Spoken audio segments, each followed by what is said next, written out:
Jau saulė išlindo, galim keltis. Nes naktį tai biški šaltoka buvo, šaltoka. Šiaip 8 ryto, bet tingėjau visai keltis. Nežinau, paskutinį kartą apie 7 turbūt prabudau jau, nuo kada nemiegojau. Nes naktį, kaip sakiau, visai visoka buvo, vis būdavo vartaisi. Prabundi nuo to šalčio, bet... Ką žinau, reikia kažką biški dabar eit susitvarkyt. Ir tada reikės eit pusryčius daryti, tvarkytis iki galo ir važiuot. Dabar 8, kokią 10 norėčiau išvažiuot. Nusimato šiandien tikrai ne trumpa diena, manau, taip kad nėra ko ten laiko. Spėju, ne vienas iš jūsų stebėsis, kaip galima tokį maistą pusryčiam valgyti, bet sugalvojau, kad vietoj planuotos košės tiesiog įsivirsiu makaronus, kuriuos planavau vakar vakarieniai. Virtis, tai nereiks man jų ir vežtis. Ir pavalgysiu sočiai pusryčius. Įgausiu jėgų, energijos, kurios šiandien tikrai reikės. Taip kad įsivirsim makaronų, pasidarysim kavytės. Saulė čia per tarpą kažkur šviečia. Suprantu, toks maistas turbūt ne kiekvienam, ypač pusryčiam. Bet aš kažkaip nesureikšminu. Reikia sotaus maisto ir jeigu nori to maisto, ir valgy, koks skirtumas, pusryčiai, vakarienė ar kas. Man labai įdomu, man čia dujos nesibaigia, nes kažkaip labai ilgai ir lėtai verda. Jei kažkas matė, kai važiavau pajūriu, jau tada paskutinę vakarienę virdamas sakiau, įdomu, ar tų dujų čia man užteks. Prieš šią išvyką galvojau, gal balioną reiktų pasikeist, bet pakračiau, dar girdžiu kalatojus, tų dujų galvoju, užteks. Na, gal užteks. Jeigu ką virtuvė yra kempinge, bet nelabai aš ten noriu eit virt. Kažkaip manau, kad gal. Nu, rizikuoju, dedu tos makaronus. Gal nebūsiu čia per daug įdėjęs. Ir gal išvirs. Biškį ant rizikos čia viskas eina. Na, bus kaip bus. Pradedam planą B. Gerai, kad spėjau kavą užsivirint. Makaronus pradėjau virti. Nu, gal dar iš bėdos makaroną išvirė, bet konservų nespėčiau tikrai pašildyt, nes jau dujos įsijungia.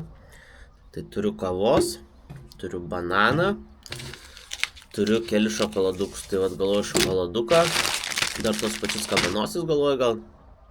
Žodžiu, pusryčiai bus šiek tiek suimprovizuoti kitaip.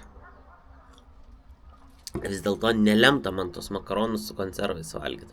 Vakar vakare nenorėjau. Bet aš jau vakar vakare būčiau neįsiviręs jaučiu, ne? Na, aišku, vakar dujas aš naudojau dar sriubą virdamas tą. Tai gal dar būčiau ir išviręs. Nu gerai, surizikavau, nepasikeičiau dujų. Kitam kartui jau žinosiu, kad tikrai reikia. Kai naktis tokia šalta buvo, bijau kažkaip, kad rytas toks bus. Bet ne, rytas tai labai gražus, saulė.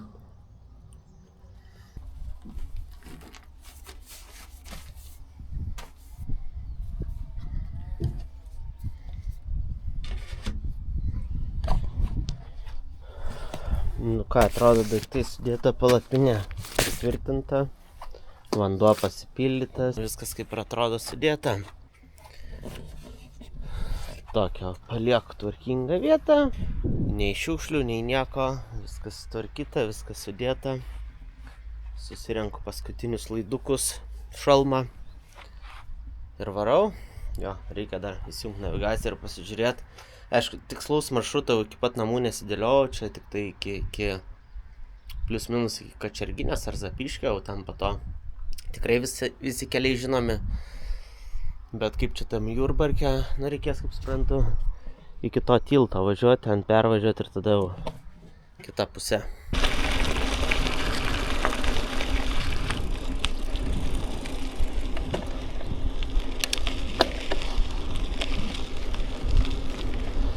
Nu, pirmas geras ženklas, kojų lyg ir neskauda. Tai bent kol kas. Tik išvažiavus, nu tai tikiuosi, kad turėtų pakankamai lengvai mintis, o toj bus galima ir įvertinti, kas čia per oro sąlygos įdomu. Nu, svarbiausia vėjas. Iš dangaus kol kas į lietų nepanašu. Bet įdomu vėjas, ar nebus, kad priešinis. Soriukas, bet jeigu čia toks dviračių takas, tai aš, man atrodo, to į kelią lysiu. Nors matau, tas dviračių takas čia to ir baigsis. Nes čia tokiu, tai nežinau, kiek važiuočiau laiko. Šiaip ta pradžia tokia paini, viena navigacija dar rodo vieną kelią, kita navigacija rodo kitą kelią, tai kol nežinau, išvažiuosiu ir pasirinksiu, tikiuosi teisingą kelią. Bet kelias tuščias, rytas, vidury savaitės ir matyt, ne ta vieta, kur būtų dideli kamščiai ir šiaip.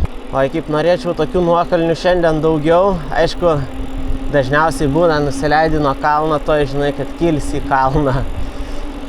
Šiltas rytas šiaip tikrai nėra kažkaip pats lengviausias rytas minimui.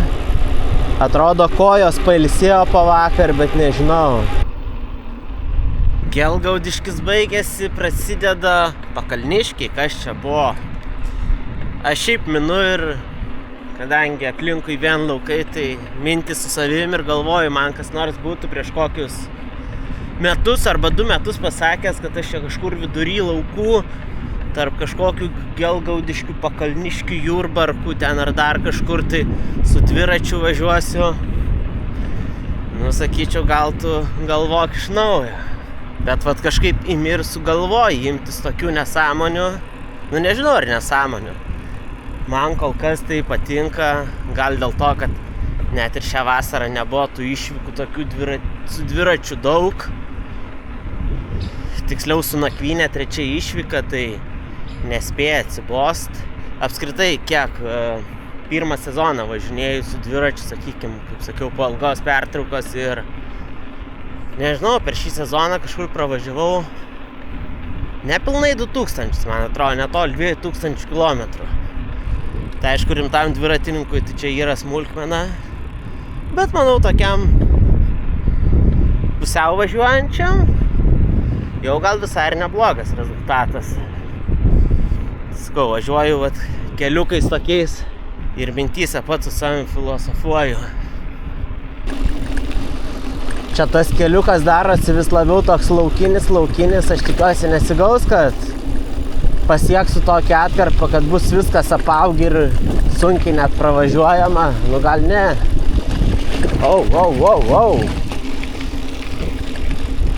Nu, su krepšiais geriau tai per duobės nevažiuoti. Kas čia per Piliakalnis 0,5 kilometro. Čia laukai, ne Piliakalnis. Kelio man normalaus geriau duokit, o ne Piliakalnį, nes vis dar tuo pačiu žvyrkeliu kratausi. Aišku, nėrsi labai blogas, toks suspaustas senas kelias. Ne akmenys tie palaidi, bet norėčiau jau asfalto. 30 km beveik nuvažiuota. Aibės parduotuvė buvo, tai galvoju pasinaudosiu progą. Nors ir dar turiu visokių gėrimų, bet reikia tiesiog pasiimt šaltą kažką.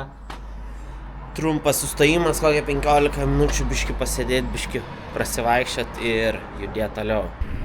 Šiaip kelias šitas tai labai tuščias. Vien laukai, šienas, karvės ir aš. Žodžiu, jo, va, dar karvių, dar šieną. Sakau, tokie laukai ir labai jau neapkrautas kelias. Gal po to kažkoks intensyvesnis vėliau prasidės, nežinau, nes kol kas tai toks vieną kitą mašiną kas porą minučių pravažiuoja. 45 km nuvažiuoti šiandien, kažkokioj stotelėj sustojau, pagalvojau, kad laikas porai batonėlių, kažkoks vitamininis gėrimas, po pusryčių nieko nevalgyti, tokiam 5 km, reikia palaikyti jėgas. Šiaip keista, kad kažkaip bevažiuojant jau sėdi, biškį net užpakalis skauda, nors ir šitie šortai patikrinti kažkaip visada būdavo viskas gerai. Sėdynė, dviratis tas pats, nežinau, kažkaip nieko neskaudėdavo. Gal, kaip sakiau, pastaruoju metu biškį mažiau važinėdavo, atprato. Nežinau. Reikia galvoju pasitikrinti, kaip tie keltai šiandien įdomu, dirba, nedirba.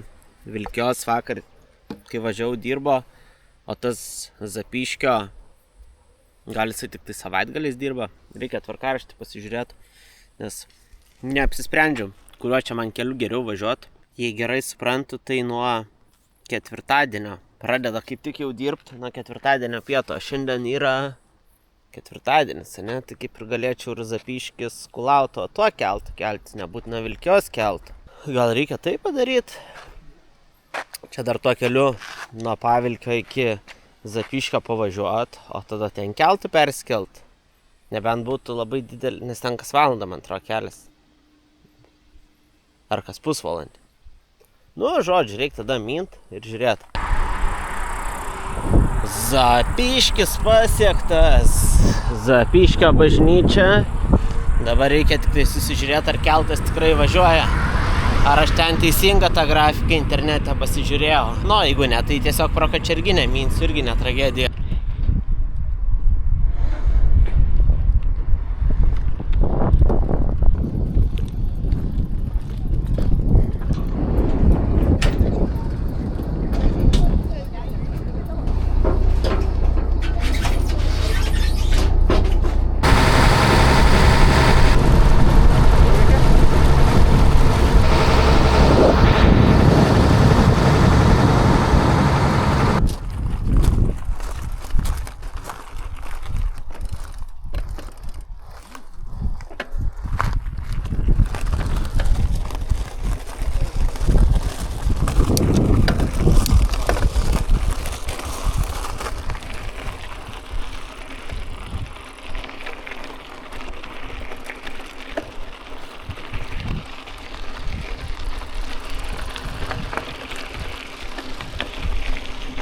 Persikėlus keltų turbūt galima paskutinį savo sustojimą pasidaryti. Čia jau liko tik tai geras dviračių takas. Lengvas minimas turėtų būti, nu neskaitant, kad jau šiandien beveik 76 km numinti. Nu tai kaip ir, jo, sakiau, šiandien turėtų per šitą pusę Gelgaudiškio gauti šiek tiek daugiau kilometrų negu vakar. Bet galvau, kad bus dar daugiau. Nes tada kiek čia? Nu, 90 kokią, vakar 88. Beveik tas pats. Ajo, kuri pusė geresnė, kurį vakar myniau, ar kaip šiandien, net nežinau, šiandien, sakykim, tokia biški gal ramesnė, mažiau intensyvaus eismo, bet daugiau žvyrkelio. Šiaip turbūt, jeigu minant tokį maršrutą iki Jurbarko, tai optimaliausias variantas daryti ratai vieną arba į kitą pusę, tada pakeiti tą biškį kraštovaizdį ir nežinau, ne šiaip ir vienoje ir kitoj pusėje tikrai nėra daug eismo, viskas gerai. Viskau, šitoj pusėje tik tai pro Gelgaudiškį daugiau žvyrkelio. Vakar žvyrkelio turbūt nelabai iš viso buvo. Tai va, tai žodžiu, jeigu kažkas važiuosit, tiesiog sukit ratą pro vieną ir pro kitą pusę ir bus optimaliausias, įdomiausias variantas. Keista, kad šitas Kulautuvos dviračių takas toks pakankamai tuščias, nes jisai tikrai visada būna su daug dviratininkų, pėsčiųjų, riedutininkų ir panašiai. Nu, bet ketvirtadienio pietus dar gal net tas laikas, kada visi turi laiko pramogauti. O aš turbūt vos negalėjau apibendrinimą daryti, kad šiemet tai buvo mano trečias bikepackingas. Vieną kartą su sūnum, kitą kartą su žmona ir pirmas solo grinai. Džiaugiuosi, kad ir šį kartą, kaip ir anuos kartus, oras tikrai pasisekė. Vakar tie 5 lašai iškritę, gal kažkiek išgąsdino, bet šiaip oras nei per karštą, nei per šaltą, nei per šlapę. Sakyčiau, tobulas minimui ir svarbiausia, vėjas tikrai nebuvo didelis. Šiaip gaila, kad ta vasara bėga taip greitai, nes tikrai norėtųsi dar kažkur išvažiuoti, kažkur pastovyklaut, dar vieną kokią dviračio kelionę pasidaryti. Bet rugpjūčio vidurys ir kai pagalvoji, tuoj vasaros galas, naktį šaltos. Klausimas, ar išeis? Nu, jeigu netyčia, tai būtų labai super. O šį kartą tikrai nesigailiu, kad vėl suvažiavau. Tokį susidėliau maršrutą, manau, kad visai įdomu. Čia jeigu turint laiko, norą, tai čia gali 3 dienas ar 4 važiuoti ir į visus piliakalnius lipti. Bet šį kartą tikrai nebuvo mano tikslas, kad kuo į daugiau piliakalnių užlipti ar panašiai. Tiesiog 2 dienas pavažiuoti, pastovyklaut ir gerai praleisti laiką. Taip, kad jeigu kažkas turi dar laiko, porą laisvų dienų, nežinau, šitą maršrutą arba kitą rinkitės. Jeigu žinot gerų dviračių maršrutų, kur būtų galima ir šiaip nebūtinai su nakvynė prasukti įdomų ratą, tai parašykit komentaruose. Ir jeigu jau pažiūrėjai šį video iš mano bikepackingo, tai tiesiog uždėk laiką ir susitinkam kitam video. Iki!